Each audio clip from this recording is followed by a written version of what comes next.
성경 말씀 마태복음 6장 13절입니다. 마태복음 6장 13절 한 절입니다. 함께 찾으셔서 합독하겠습니다. 시작. 우리를 시험에 들게 하지 마시옵고 다만 악에서 구하시옵소서. 나라와 권세와 영광이 아버지께 영원히 있사옵나이다. 아멘. 이 말씀은 살아계신 하나님의 말씀입니다. 아멘. 주님은 제자들에게 필요한 세 가지를 간구하라고 말씀하셨습니다. 바로 공급과 또 용서와 보호입니다. 우리는 배를 채워야 살 수 있고요, 또 죄를 용서받고 용서해야 마음의 평강을 얻습니다. 또 악에 맞서 싸우려면 하나님의 보호하심이 필요합니다. 이 중에 한 가지라도 필요하지 않은 항목은 없습니다. 오늘은 주기도문의 6번째 간구인 시험과 유혹에 대한 주제를 묵상하겠습니다. 우리를 시험에 들게 하지 마시옵고 다만 악에서 구하시옵소서. 먼저 살펴봐야 될 주제가 있습니다. 시험이라는 단어입니다. 시험. 이 시험이라는 단어는 헬라어로 페이라스모스라는 단어입니다. 페이라스모스. 뜻이 뭐냐면 시험, 시련, 유혹이라는 뜻이 있습니다. 이 시험이라는 단어는 이중적 의미가 있는데요, 밑에 있죠. 테스트라고 하는, 즉 성숙과 성장을 위한 테스트가 있고요, 템테이션이라고 하는 유혹, 즉 미혹해서 넘어뜨리는 것이 있습니다. 그러니까 성숙과 성장을 위한 시험과 넘어뜨리는 유혹이 있는데, 오늘 주기도문에 사용된 페이라스모스라는 단어는 이 유혹에 더 가깝다고 하는 것입니다. 즉 무엇입니까? 넘어뜨린, 우리가 그럼 절망케 하는 일이 있는데 이 일을 하나님 막아주십시오라는 것이 세 번째 기도 제목인 거예요. 그리고 여러분께 중요한 질문을 먼저 하나 드리고 설교를 시작하겠습니다. 하나님은 시험하십니까? 시험하지 않으십니까? 하나님은 시험하십니까? 시험하지 않으십니까? 헷갈리죠? 자, 다시 이제 일단 가부를 결정해야 됩니다. 시험한다, 시험하신다라는 손, 오른손 드시기 바랍니다. 내리시고, 안 하신다, 왼손. 모르겠다, 양손. 모르겠다도 많으신 것 같아요. 답은 시험하십니다. 잘 들으시기 바랍니다. 그 대표적인 신뢰가 바로 아브라함입니다. 아브라함이 100세 이삭을 낳고 이삭이 어느 정도 컸을 때에 하나님께서 아브라함에게 날벼락 같은 시험을 하시잖아요. 창세기 22장 1절로 2절인 한 절씩 말씀을 교독하겠습니다. 그 이후에 하나님이 아브라함을 시험하시려고 그를 부르시되 아브라함아 하시니 그가 이르되 내가 여기 있나이다. 여호와께서 이르시되 내 아들 내 사랑하는 자 이삭을 데리고 모리아 땅으로 가서 내가 내게 일러준 한 산 거기서 그를 번제로 드리라. 아멘. 하나님이 아브라함에게 독자 이삭을 번제로 바치라고 명령을 하십니다. 이건 말이 안 되지 않습니까? 그런데 하나님은 아브라함을 시험하셔서 그를 믿음의 조상으로 세우시려고 이 테스트를 하고 있다는 겁니다. 결국 아브라함은 시험을 통과하고 믿음의 조상으로 우뚝 서게 되죠. 우리 함께 야고보서 1장 13절 말씀입니다. 같이 합독하겠습니다. 시작. 시험을 받을 때 내가 하나님께 시험을 받는다 하지 말지니 하나님은 악에게 시험을 받지도 아니하시고 친히 아무도 시험하지 아니하시느니라. 이 말씀 보면 하나님은 시험하지 않으신다고 했는데 왜 시험하실까? 이 부분은 우리가 이중적 의미에서 찾아봐야 한다는 얘기입니다. 하나님은 성숙과 또 신앙의 성장을 위해서 시험은 하시지만 유혹은 하지 않으신다는 거예요. 자, 이해하시겠죠? 하나님은 시험하십니까? 안 하십니까? 하십니다. 절대로 안 하신다고 하시면 안 됩니다. 이제 자, 테스트에는 두 가지 의미가 있습니다. 시험이라고 하는 테스트는 두 가지 의미가 있는데, 첫째는 아브라함의 경우처럼 신앙을 점검케 하는 의미가 있어요. 신앙을 점검케 한다. 아브라함은 테스트 후에 위대한 믿음의 조상이 되죠. 우리도 시험이 들 때는 그 시험 이후에 얻어지는 결과물이 있습니다. 어떤 결과물이냐? 내 신앙이 이 정도 되는구나. 반면에 이 정도밖에 안 되는구나 라는 것들을 알 수 있게 된다는 얘기예요. 즉 자기 점검이 되고 자기 확인이 되는 것입니다. 청년들이 군대에 가면 신병교육대에서 한 달 동안 세상 구경도 못하고 기본적이면서 강한 훈련을 받죠. 훈련받는 동안 다리에 알통이 생기고 몸에 근육이 붙습니다.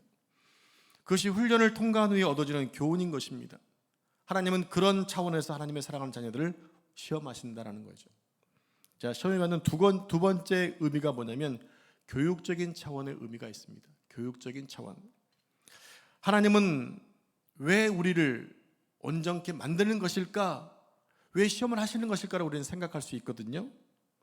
그런데 하나님이 우리를 시험하시는 이유가 뭐냐면 죄와 유혹으로부터 가득 찬 이 세상에서 빛과 소금으로 살라는 시대적인 사명을 우리에게 주셨거든요. 그 사명을 감당하려면 하나님이 주시는 시험을 잘 이겨야 한다는 거예요.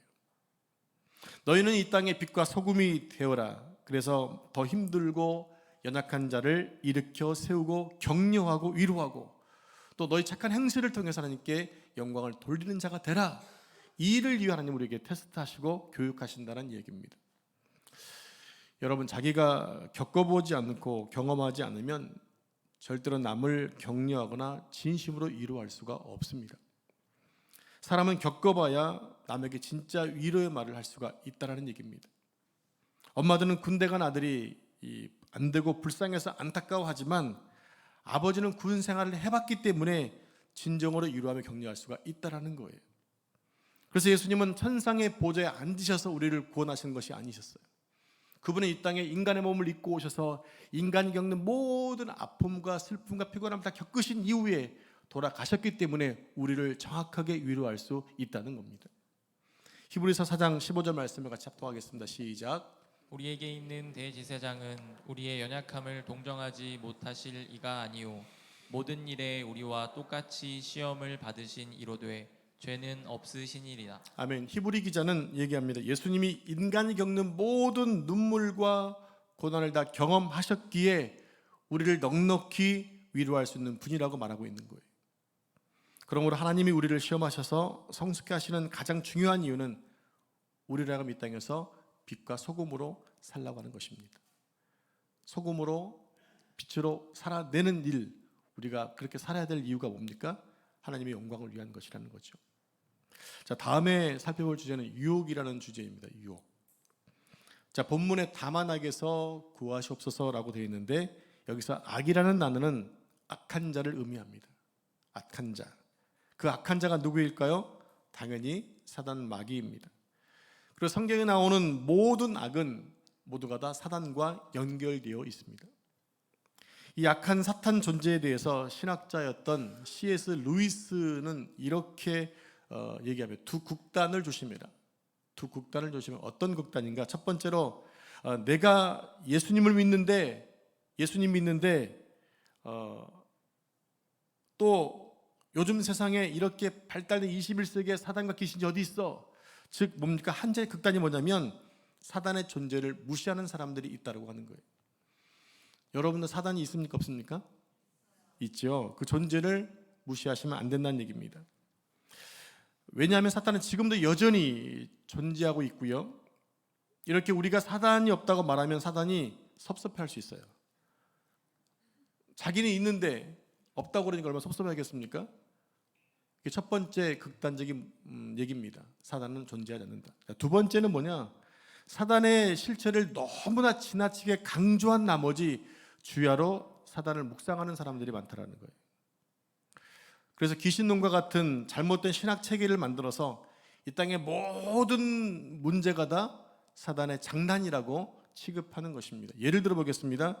감기에 걸려도 귀신의 장난이다라고 얘기하는 분들이 계세요.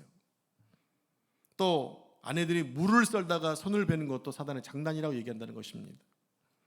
아이들이 뛰다가 넘어질 수 있잖아요. 넘어지는 것도 사단의 장난이다라고 얘기하는 것입니다. 자기가 잘못해서 건강에 이상이 생긴 건데 또 딴 생각하다가 손을 벤 건데 아이가 아직 익숙지 않아서 넘어진 건데 그 모든 것들 다 사탄한테 뒤집어 씌우는 거예요. 그래서 귀신이 굉장히 억울해한다는 소문이 있습니다. 그래서 우리는 사단에 대한 정확한 신학적 정립이 필요합니다. 사단은 과연 존재하는가 안 하는가? 존재합니다. 창세기부터 요한계시록까지 모두 사단의 왕국과 하나님 나라와의 싸움이잖아요. 사단은 에덴 동산을 무너뜨리고 예수 그리스도를 십자가에 달아 죽임으로써 승리한 줄 알았지만 예수님이 부활하시자 사단의 머리통이 완전히 깨져버렸습니다. 그러나 사탄은 여전히 주님이 오시는 그날까지 믿는 우리를 유혹할 것입니다. 사단은 광명한 천사의 모습으로, 때로는 우는 사자의 모습으로 믿는 자를 잡아 삼키려고 지금도 우리 주변에 와 있습니다. 자, 두 번째는 우리는 그 사탄을 이길 수 있는가 없는가의 문제예요. 이런 사탄을 이길 수 있어요, 없어요? 자, 또 이렇게 한번 얘기해 보겠습니다. 이긴다 오른손, 진다 왼손. 자, 이긴다, 이길 수 있다. 네. 진다, 모르겠다. 참 걱정입니다. 여러분, 이길 수 있다고 하신 분에게 질문 드릴게요. 여러분, 화 안 내세요? 혈기 안 부리세요? 짜증 안 내세요? 시험 안 드세요? 사단을 이길 수 없어요. 인간은 절대로 인간은 사단을 이길 수가 없습니다. 우리가 사단을 이길 수 있다면 하나님이, 예수님이 굳이 이 땅에 오실 필요가 없지 않았겠습니까? 여러분, 사탄은 아주 간교하기 때문에 우리가 이길 수 없는 거예요. 그럼 우리를 유혹하는 악한 자의 시험은 어떻게 오는 걸까요? 어떻게 오는 걸까요? 사단은 늘 쉬운 방법, 쉬운 길, 그것을 가지고 우리에게 다가옵니다. 십자가 없는 영광을 추구하고 고통 없는 쾌락을 추구하고 희생 없는 성공을 바라고 있습니다. 또 괴로움 없는 존경도 항상 넓은 길을 우리에게 제시합니다. 그 길은 너무 좋아 보이니까. 사단도 하나님이 주실 수 있는 모든 것을 우리에게 약속하지만 하나님과 달리 사탄은 우리가 골짜기를 걷지 않고서도 산꼭대기에 오르는 방법을 제시한다는 얘기입니다. 편하게 신앙생활 할 수 있는 길을 만들어준다는 거예요. 자, 그렇다면 시험은 어떻게 오는 것일까요? 어떻게 오는 것일까요? 첫째로 우리가 할 수 있는 힘이 있을 때 시험은 옵니다. 자, 이 얘기 무슨 얘기냐면 내가 성공했을 때 온다는 얘기입니다. 승리했을 때 온다는 것입니다. 사단은 예수님이 광야에서 40일을 금식하시고 줄이셨을 때에 찾아와서 예수님을 시험했지요. 아주 비겁하지 않습니까? 가장 약할 때 찾아와서 시험했으니까 얼마나 비겁합니까? 근데 한번 곰곰이 생각해 보시기 바랍니다. 우리는 흔히 예수님이 육체적으로 시험을 받을 만한 연약한 상태에 있었기 때문에 마귀가 시험했다라고 생각하기가 쉽습니다. 그런데 아닙니다. 마귀가 굶주린 예수님에게 돌을 내밀면서 이 돌로 떡을 만들어 먹어 라고 시험했습니다. 그런데 이게 왜 시험이냐고 하는 거예요. 이게 왜 시험이냐? 예수님이 그것을 할 수 있었기 때문에 시험인 것이에요. 이해가 잘 안 되시죠? 예수님 만약에 그 순간에서 돌로 떡을 만들어 드셨으면 하나님의 권능으로 일을 하겠다는 얘기거든요. 인간적인 뭐는 배격하고 신적인 부분만 자랑하겠다는 얘기거든요. 그래서 예수님은 육신의 떡을 하나님 말씀으로 바꿔서 말씀하시게 된 거예요. 자, 사탄의 말대로 떡을 만들어서 먹으면 그것이 시험인 이유가 있습니다. 예수님은 창조주이시기 때문에 충분하게 돌을 떡으로 만들어 드실 수 있으십니다. 그런데 만약에 사탄이 저에게 돌을 주면서 떡을 만들어 먹어 라고 하면 시험일까요? 시험이 아닐까요? 시험이 아니죠. 왜? 나는 떡을 만드는 자가 아니기 때문에, 만들 수가 없기 때문에. 바로 이런 것입니다. 예수님은 충분히 돌로 떡을 만들 수 있는 분이셨기 때문에 그것이 시험했다고 하는 것입니다. 무슨 말인지 아시겠죠? 여러분, 사탄은 이렇게까지 세밀하고 정교합니다. 감히 하나님이신 예수님에게 시험으로 덤비는 자였습니다. 여러분, 사탄은 우리 것을 빼앗아감으로써 우리를 넘어뜨리는 것이 아니에요. 도리 우리가 가진 것이 있고 충분한 것이 있고 성공하고 승리한 것을 통해 시험하는 경우가 훨씬 많다고 하는 것입니다. 성도 여러분, 다윗이 언제 범죄에 빠졌습니까? 성공하고 정점을 찍었을 때였습니다. 다윗이 범죄할 즈음에 전쟁이 있었잖아요. 그런데 다윗은 전쟁에 나가지 않아도 될 만큼 나라가 아주 강해졌습니다. 그래서 다윗은 전쟁에 출정하지 않았던 것입니다. 그는 무더위 중동의 날씨에 낮잠을 자고 선선할 때쯤 일어나서 왕궁 옥상을 거닐다가 봐서는 안 될 것을 보게 됩니다. 한 여인의 목욕을 하는데 너무나 아름다워 보인 거예요. 눈을 돌릴 수가 없었어요. 그만큼 아름다웠던 것입니다. 그래서 그 여인이 누군가를 알아보게 했죠. 알고 보니 충성스러운 우리아의 부인이더라는 것입니다. 여기서 멈췄어야 됩니다. 그럼 다윗은 어떻게 했습니까? 데려오게 해서 그 여인을 범하고 맙니다. 왜 이런 일이 가능했던 것일까요? 왜 이런 일이 가능했던 것일까요? 다윗은 모든 것을 할 수 있는 절대 왕권자였거든요. 그러니까 다윗이 넘어진 이유가 뭐냐면 모든 것을 할 수 있는 사람이었기 때문에 넘어진 것입니다. 절대적인 힘을 가진 왕이었기 때문에 가능했던 것입니다. 만약 그가 졸복이었다면 그런 엄청난 일을 어떻게 꿈이나 꿀 수 있었겠어요? 죄송스러운 얘기입니다. 타이타닉이 침몰했잖아요. 그리고 타이타닉을 이제 구경하는, 그래서 하는 투어가 생긴 거 알고 계시죠? 잠수정을 타고 투어하다가 5명이 죽었어요. 근데 투어하는 일정의 비용이 얼마냐면 32만 달러예요. 3억이 넘는 돈이에요. 그러니까 어떤 CEO가 죽고 아주 부자 아들이 죽었어요. 저 같은 사람은 절대 그 잠수정 탈 수가 없어요. 그만큼 부유한 자였기 때문에 그걸 샀다가 결국에는 비참하게 죽었다는 얘기입니다. 게다가 범죄를 은폐하기 위해서 그는 자기가 할 수 있는 권한으로 우리아를 최고의 격전지로 보내서 적이 화살에 맞아 죽게 만듭니다. 간음과 살인이 동시에 일어나게 했던 겁니다. 그러니까 할 수 있는 게 시험이었다는 것입니다. 또 시험은 언제 찾아오는 것일까요? 두 번째로 승리 후에 사람의 의를 부추겨서 시험은 옵니다. 사울이 왕이 된 다음에 받은 첫 번째 명령이 뭐였냐면 아말렉 족속을 모두 죽이라는 명령이었습니다. 그런데 사울이 전쟁에서 승리한 후에 살찌고 좋은 것들을 남겼지요. 죽이기 아까웠습니다. 사무엘이 짐승 살린 것에 대해서 추궁하니까 이렇게 얘기합니다. 백성들이 제사 지내자고 남겨두었습니다라고 핑계를 댔습니다. 여러분, 사람들이 잘 하려고 할 때 시험이 찾아옵니다. 그래서 그때를 조심해야 합니다. 그러므로 신앙생활을 잘하려고 하거나 내가 잘하고 싶은 게 중요한 것이 아니라 하나님의 뜻대로 하는 게 중요하다는 것이에요. 하나님이 뭐라고 말씀하시는가? 아버지의 뜻은 무엇인가 보는 게 더 중요하다는 얘기입니다. 그런데 사울은 하나님의 명령보다 더 잘해보려고 했던 거예요. 그러므로 우리의 신앙생활은 얼마나 열심히 하느냐가 중요한 것이 아니라 그 열심이 바른 방향으로 가고 있는가를 보는 게 중요합니다. 자, 지금까지 3명을 생각해 보았습니다. 예수님, 다윗, 사울입니다. 그분들에게 시험이 언제 찾아왔습니까? 그 중에 다윗과 사울의 실수했던 공통점이 무엇이었습니까?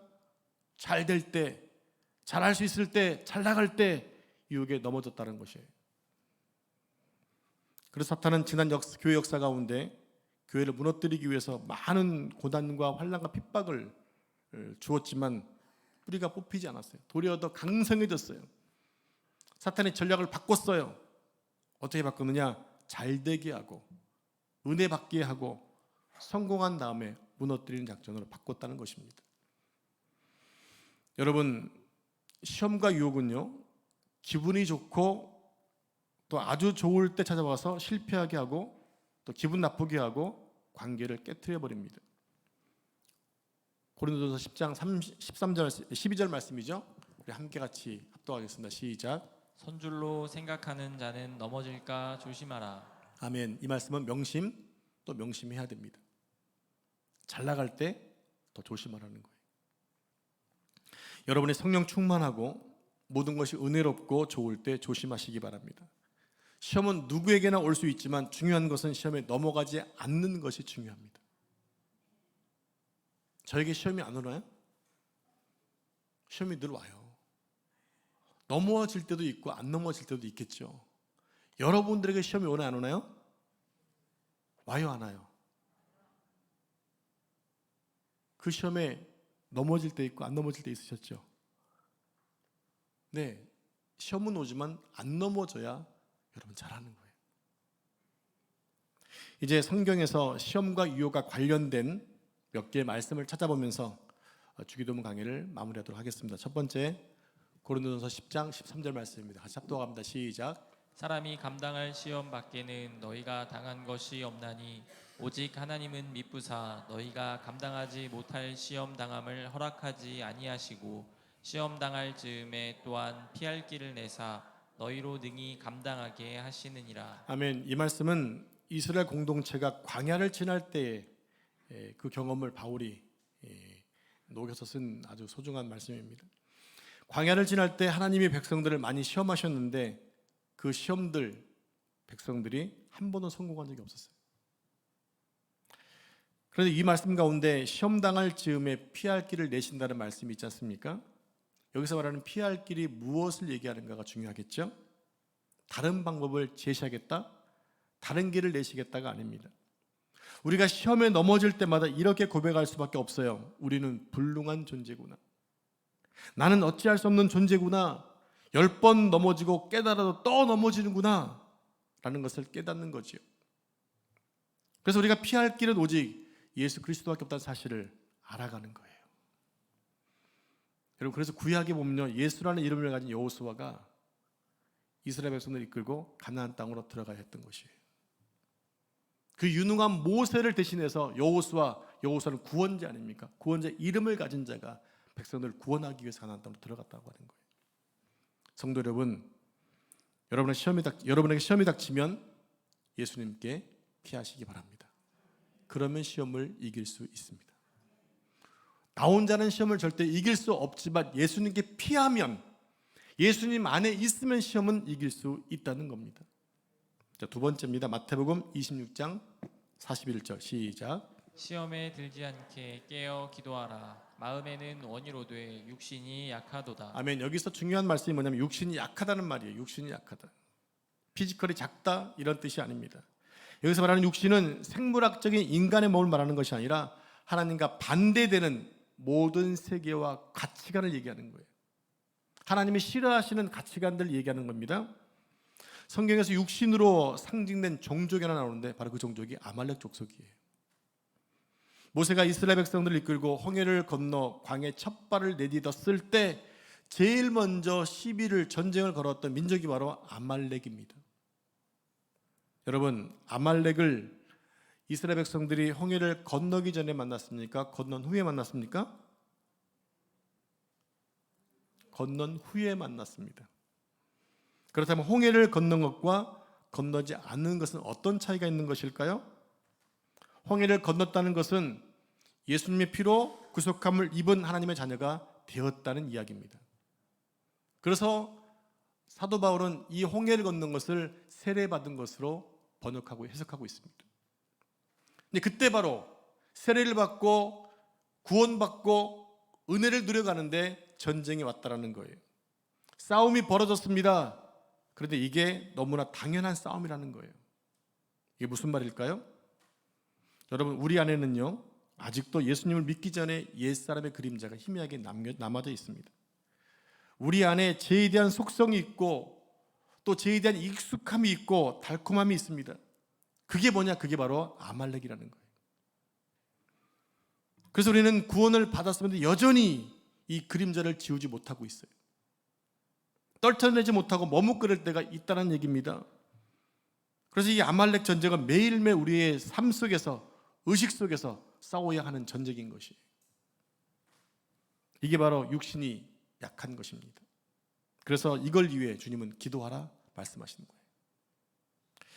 세 번째로 에베소서 6장 11절 말씀 같이 합독합니다. 시작. 악의의 관계를 능히 대적하기 위하여 하나님의 전신갑주를 입으라. 아멘. 하나님의 전신갑주는 전쟁 도구이기 때문에 적과 싸우는 것으로 이해하기가 쉬운데 그렇지 않습니다. 하나님의 전신갑주를 입으라는 것은 우리의 인격과 덕목과 품성을 무장하라는 것이에요. 우리의 신앙적 인격을 무장하라는 것입니다. 왜 그럴까요? 사단이 우리에게 들어오는 통로가 있기 때문에 그래요. 여러분 잘 보시면 여러분에게 늘 넘어지는 부분이 있어요. 그 부분이 바로 사단이 들어오는, 공식적 들어오는 바로 통로예요. 들어오면 여지없이 무너지게 돼 있습니다. 자, 그러면 사단이 가장 잘 노리는 그 통로가 뭔지 아십니까? 우리의 감정선을 건드리는 거예요. 감정을 건드려서 혈기를 내게 만듭니다. 이게 사단의 공식적으로 그런 겁니다. 여러분 잘 아시죠? 많이 해보셨잖아요. 많이 당해보셨잖아요. 지난 목요일이 저와 아내의 27주년 결혼 기념일이었습니다. 그래서 사랑 아내를 위해 정성스럽게 편지를 쓰고 또 선물을 준비했습니다. 저는 20주년 동안 하나도 거르지 않고 그렇게 매번 선물과 편지를 준비했어요. 낮에 전도대 모임을 끝내고 아내를 집에 태워다 주고 남사 화훼단지에 가서 예쁜 호접란을 화분으로 만들어서 아내가 운동을 간 사이에 집에 살짝 갖다 놨습니다. 아내가 운동을 마치고 함께 저녁을 먹으려고 식당으로 차를 몰고 가는데 어느 가정에서 맛난 음식을 선물해 주셨어요. 그래서 그걸 먹기 위해 집으로 돌아왔죠. 제가 세팅한 선물입니다. 저 밑에 하얀 거 보이시죠? 그게 선물이거든요. 좀 지워주세요, 쟤는. 그때 아내가 난을 보자, 저는 일부러 눈에 띄게 갖다 놓은 거거든요. 난을 보자 갑자기 화가 난 거예요. 전혀 예상치 못한 반응을 보면 저도 당황하고 화가 났습니다. 내가 어떻게 준비한 건데. 그런데 알고 보니까 아내는 꽃을 기대했는데 난이 딱 놓여 있는 것을 보고 화가 났다는 거예요. 실은 3년 전에 제가 똑같이 난을 준비했다가 아내가 얘기한 게 있었어요. 난 난보다 꽃이 좋아. 2년 동안 꽃을 사왔는데 이 꽃이 금방 죽어버리더라고요. 그래서 제 나름대로 꽃보다 난을 준비했던 것입니다. 그런데 또 제가 난을 준비한 이유도 나름 또 있었어요. 뭐였냐면 나는 일단 비싸잖아요. 그리고 제가 보기에 나는 귀한 것으로 알고 있거든요. 어디 좋은 데 선물할 때 항상 난을 보내는 거 보면 이것은 아주 귀한 꽃이라고 제가 알고 있었기 때문에 일부러 난을 샀고 또 한 달 이상을 가요. 한 달 이상을. 또 그날따라 난이 너무 예쁜 거예요. 그래서 마치 끌려서 샀던 것인데 그날 저녁 맛있는 음식을 서로 눈도 마주치지 않고 말 한마디 안 한 채 먹었습니다. 어떻게 먹었는지도 모르겠습니다. 그리고 밤이 지나갔어요. 화가 너무 난 건지 서로 미안한 건지 아침까지 서로에게 이렇다 저렇다 비판하지도 못하고 그냥 반응도 못하고 있었습니다. 저는 그때 결심한 게 있습니다. 이제는 다시는 어떤 기념일도 챙기지 말아야지. 자기는 거의 챙기지도 않으면서 왜 나한테만 챙기려고 하는 거야 라는 생각이 막 올라왔습니다. 당연히 감사한 게 있었어요. 서로에게 화가 났지만 화를 표현하진 않았다는 거예요. 상대방에게 어떤 말을 통해 상처를 주지 않았던 것이 너무나 감사했어요. 다음날 오전에 아내가 전화했는데 일부러 안 받았죠. 문자가 왔더라고요. 내 감정이 왜 이러는지, 나를 보는 순간 나에 대한 관심이 없나로까지 비약되는 감정, 아침에 일어나서야 이성적으로 생각이 되네. 진심 어린 문자를 받고 제가 집으로 들어갔습니다. 여러분, 부끄럽고 미안한 고백이지만 이 일을 통해 얻은 교훈이 있어요. 뭐냐면 사단은 우리의 감정선을 건드리면서 시험에 온다라는 거예요. 그냥 아내 입장에서는 그랬지만 그냥 사왔으니까 감사히 받았으면 될 텐데, 저도 그래 뭐 원치 않았나 보다 다음에 좋은 거 하면 되지 이렇게 서로 했으면 될 텐데 자기 것만 생각하니까 이제 화가 났던 거겠죠. 그러니까 다행히 서로에 대해서 비방하거나 욕하지 않은 것 때문에 우리가 죄는 짓지 않았다고 생각을 합니다. 여러분, 시험이 찾아왔지만 시험에 빠지지 않았기 때문에 너무 감사했다고 하는 거예요. 여러분, 감정과 혈기는요 사단이 공식적으로 우리 속에 들어오는 통로가 됩니다. 그런데 많은 성도들이 하나님의 일을 하면서도 교회 봉사를 하면서도 대부분 이 문제에 걸려 넘어지는 경우가 많습니다. 혈기 하나를 통제하지 못해서 하나님의 일 자체가 무너지는 경우가 많이 있더라는 것입니다. 사단은 항상 감정선을 건드려서 하나님의 뜻을 잘 못 보게 합니다. 그래서 엉뚱한 싸움으로 몰고 가고 패를 가르고 결국엔 교회를 분열시키는 데까지 나아가게 되는 거예요. 여러분, 그렇기 때문에 우리는 인격적으로 성품적으로 하나님의 전신갑주를 무장해서 우리의 감정과 혈기를 말씀과 기도로 잘 다스려야 하는 거예요. 이제 마지막으로 야고보서 4장 7절 말씀 같이 합독하겠습니다. 시작. 그런즉 너희는 하나님께 복종할지어다. 마귀를 대적하라. 그리하면 너희를 피하리라. 아멘. 하나님께 복종하라는 말씀과 마귀를 대적하는 말씀이 같이 연결되어 있습니다.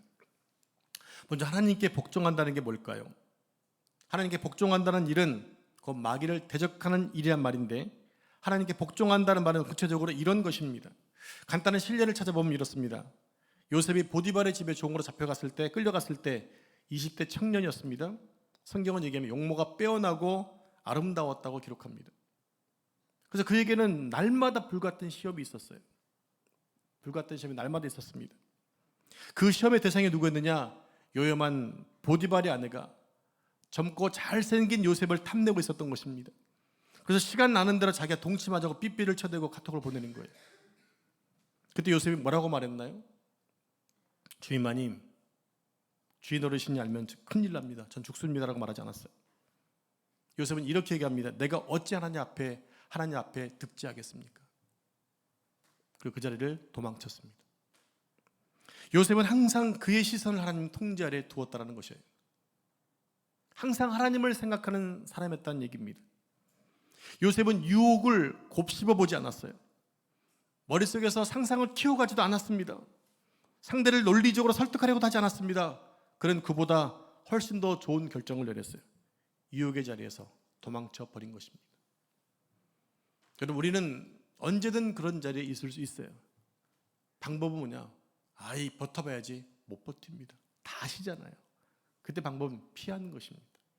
눈을 감거나 눈을 돌려버리거나 그 자리를 피하는 것이 가장 좋은 방법이에요. 여러분, 부부싸움의 가장 좋은 해결책은요, 밖에 나가버리는 거예요. 그러면 나중에 생각해 보면 다 해결되더라고요. 그걸 참겠다? 여러분, 계속 자극되어지고 되고 나중에 비행기 없이가 날아다니게 됩니다. 우리의 생각과 감정과 마음을 하나님의 통치 아래 두는 것이 마귀를 이기는 힘이라고 하는 것입니다. 우리의 시선과 우리의 생각과 우리의 신앙이 하나님께 집중되어 있고 하나님만 사랑하는 열렬한 마음이 식어지지 않는다면 마귀는 앞으로 보이지 않을 겁니다. 그러나 자꾸 이쪽 저쪽 달콤한 것에 눈이 가고 마음이 가는 둥 어중간하게 지내다가 결국 넘어지고 마는 것이에요. 이 땅에서 죄를 완전히 피할 수 있는 길은 없습니다. 고대 수도사들은 자기의 정욕을 이기려고 죄에서 떠나보려고 동굴 속에 살았지만 여전히 마귀의 공격을 피할 수가 없었어요. 육신에 맞서 싸우기도 힘들었습니다.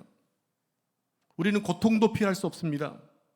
인간의 시련에서 벗어나지도 못할 것입니다. 하지만 하나님의 구원하심을 바라고 기도할 수는 있다는 것입니다.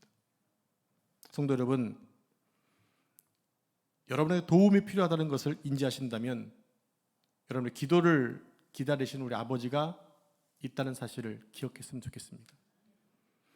여러분 안에 계신 분은 이 세상에 있는 악한 자보다 훨씬 크신 분입니다. 그래서 하나님께 기도하고 마귀를 대적하면 마귀는 우리를 피한다고 성경이 기록하고 있는 거예요. 우리는 늘 영적 위협에 노출되어 있지만 우리에게 늘 하늘 아버지가 계시다는 사실도 잊어서는 안 되겠습니다. 오늘이 주기도문의 마지막 시간이다 보니까 그동안 공부한 것들을 생각해 보면서 우리 주기도문 한번 쭉 읽어보도록 하겠습니다. PPT 준비됐죠? 자, 시작.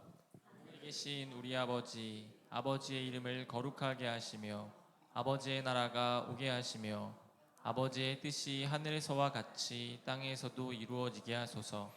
오늘 우리에게 일용할 양식을 주시고 우리가 우리에게 잘못한 사람을 용서하여 준 것 같이 우리 죄를 용서하여 주시고 우리를 시험에 빠지지 않게 하시고 악에서 구하소서. 나라와 권능과 영광이 영원히 아버지의 것입니다. 아멘. 기도하겠습니다. 하나님 감사합니다. 우리가 8주간 동안 주님께서 가르쳐 주신 소중한 주기도문을 함께 강의하며 묵상해 보았습니다. 우리의 기도를 들으시는 분은 우리 아버지이심을 알려주셨고 하나님의 영광을 위한 세 가지 기도 제목과 우리에게 필요한 세 가지 기도 제목을 주님께서 주셨습니다.